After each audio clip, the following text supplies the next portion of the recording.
नमस्कार, हमारे साथ परीक्षित कौशिक है और उन्होंने अभी निर्दलीय फॉर्म भरा है चेयरमैनी के लिए। युवा हैं, एजुकेटेड हैं और क्या मुद्दे रहेंगे, आखिर में राजनीति में आने की वजह क्या है, इन सभी पर विस्तार से चर्चा के लिए हमारे साथ वो बैठे हैं।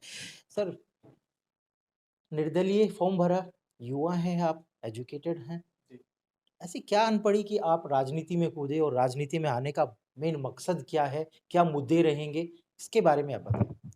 जी, मैं युवा हूँ और मैंने अपनी एजुकेशन ज़्यादातर मैं शहर से बाहर ही रहा हूँ और जब भी मैं शहर में आता था, जैसे मैंने कई समस्या देखी, जैसे शहर में सफाई नहीं होती थी, जल-भराव और जल-भराव बारिश से पहले जो सफाई होती थी, नाले की जो कूड़ा निकालते थे, वो बाहर ही रख देते थे, उसको उठा के नहीं ले जाते थे और वही बारिश आने के बाद वो सारे रोड पे फैल जाता था और फिर हमारे जो शहरवासी थे, उसी गंदगी में से उनको आना-जाना पड़ता था। ऐसी कई समस्याएँ थी, मैं इन समस्याओं को लेके नगर परिषद गया। मैंने वहाँ नेताओं से मिलने की कोशिश की जिनसे कोई कॉन्टैक्ट नहीं हो पाया। फिर मैंने अधिकारियों से बात की और अधिकारियों से बात की कि ये समस्या है, इनका क्या समाधान होगा? तो उनका कहना था कि जो हमें ऊपर से ऑर्डर आएँगे, जो चेयरमैन साहब कहेंगे, वही होगा। तो फिर मतलब चेयरमैन साहब ही कहेंगे तो फिर आम आदमी की नहीं सुनी जाएगी। वेल फिर मैं जब थोड़ा बात बढ़ी तो उन्होंने ये मेरे से कहा कि आप चेयरमैन लग रहे हो यहाँ के आप। जो मतलब ताना अधिकारियों ने एक ताना मारा जी, कि ताना तुम क्या यहाँ चेयरमैन लगे हुए हो? जी, जी, जी। फिर मैंने सोचा कि और अपने घरवाले, अपने दोस्तों के साथ डिस्कस किया कि जो अब आने वाला चुनाव है, इसमें हम अब यूथ को कैसे जोड़ें और अपने जो झज्जर शहर है, इसके लिए कैसे काम करें? जी।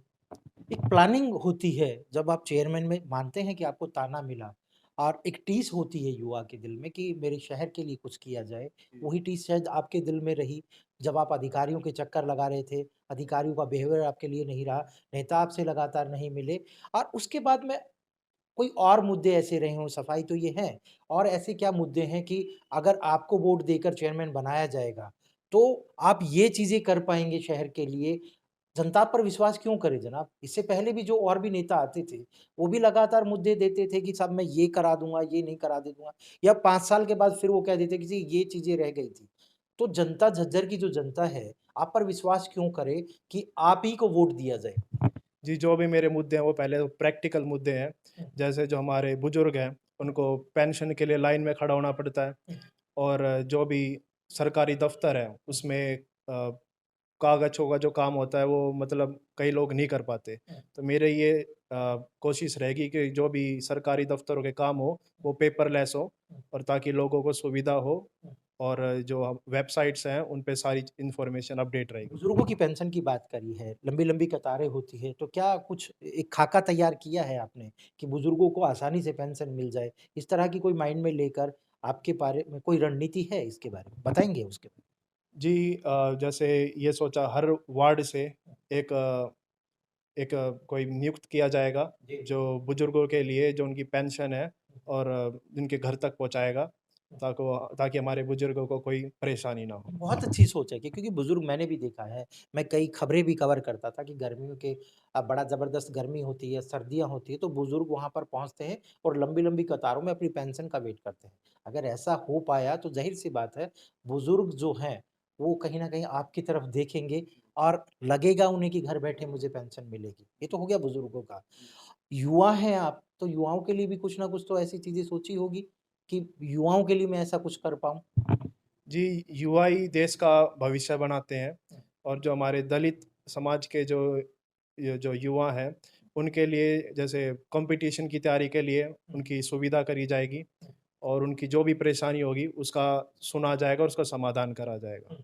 क्या दलितों को या जो भी कॉम्पिटिशन होंगे, फ्री होगी क्लासेस या उसके लिए कोई चार्जेस वगैरह होंगे जिस तरह से आप रणनीति बता रहे जी, फ्री होगी। ये अभी हम डिस्कस करेंगे कि वो ऑफ़लाइन कराएँ या ऑनलाइन कराएँ, पर हैं? क्लासेस जो भी होंगी, वो सुविधा सारी फ्री होगी। हुँ, हुँ। बहुत अच्छी सोच है कि कहीं न कहीं जो कॉम्पिटिशन होंगे, जो दलित समाज के जो बच्चे हैं, वो इसलिए पिछड़ जाते हैं कि उनके पास पैसे नहीं होते हैं, क्योंकि बड़े-बड़े इंस्टीट्यूशंस होते हैं, वो बड़े पैसे लेते हैं, तो शायद वहाँ तक ये सोच अगर मैं बात करूँ तो ये सोच कहाँ से डेवलप हुई?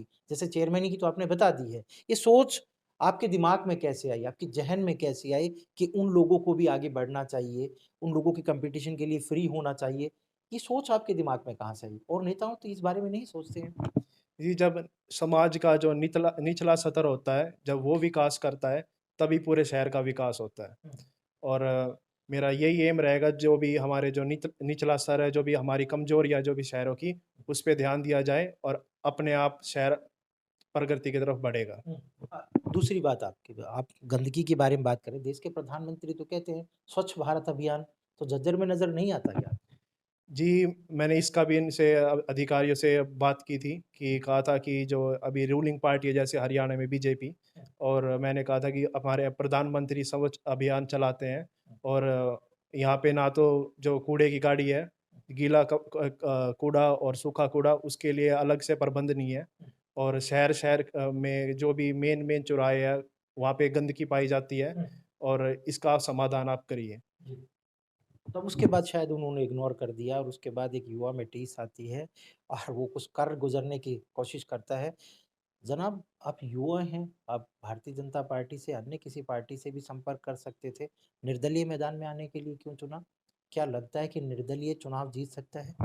जी, ये जनता ही बताएगी, हुँ। और जनता का आशीर्वाद जो छत्तीस बिरादरी का जो आशीर्वाद है, वही बताएगा कि इस इलेक्शन में कौन ये विजयी होगा। हुँ। हमसे बात करने के लिए। धन्यवाद। ये थे कि युवाओं को टीस होती है और वही टीस कहीं न कहीं कौशिक में थी और जब ये गंदगी को लेकर अधिकारियों से मिले तो अधिकारियों ने एक ताना-सा मारा कि तू क्या चेयरमैन लगा हुआ है। उसके बाद उन्होंने घर पे अपने यार दोस्तों से, अन्य सामाजिक लोगों से हालाँकि यहाँ तक भी हमारे पास इनपुट है, इनकी पंचायत हुई। पंचायत में सर्वसम्मति से वहाँ पर सैकड़ों की संख्या में बुजुर्ग थे, माताएँ थी, बहनें थी, युवा थे और उन्होंने साफ तौर पर कहा कि आप आगे बढ़ें और यहाँ तक मैं बता दूँ आपको कि कई पार्टियाँ इनके संपर्क में थी। उन्होंने साफ तौर पर कह दिया कि मैं किसी पार्टी में नहीं जाऊँगा और निर्दलीय में आऊँगा और निर्दलीय ही जीत कर दिखाऊँगा। जब हमारी इनसे बात हुई तो उन्होंने जब पंचायत हो रही थी, उन्होंने साफ तौर पर कहा सिंबल डज़न्ट नॉट मैटर कोई मायने नहीं रखता, चुनाव जिताती है जनता। जनता जब मुझे विश्वास दिला रही है, जनता मुझे खड़ा कर रही है, तो जनता ही मुझे जिताएगी और अब देखते हैं आने वाले टाइम में इन इन जैसे युवाओं को जनता किस तरह से देखती है, इनके मुद्दों को किस तरह से देखती है और आगामी जो चुनाव होंगे, इनको कितना बहुमत मिलता है और ये आगामी जो ये रणनीति बता रहे हैं, उन पर कितना विश्वास करती है। शुक्रिया।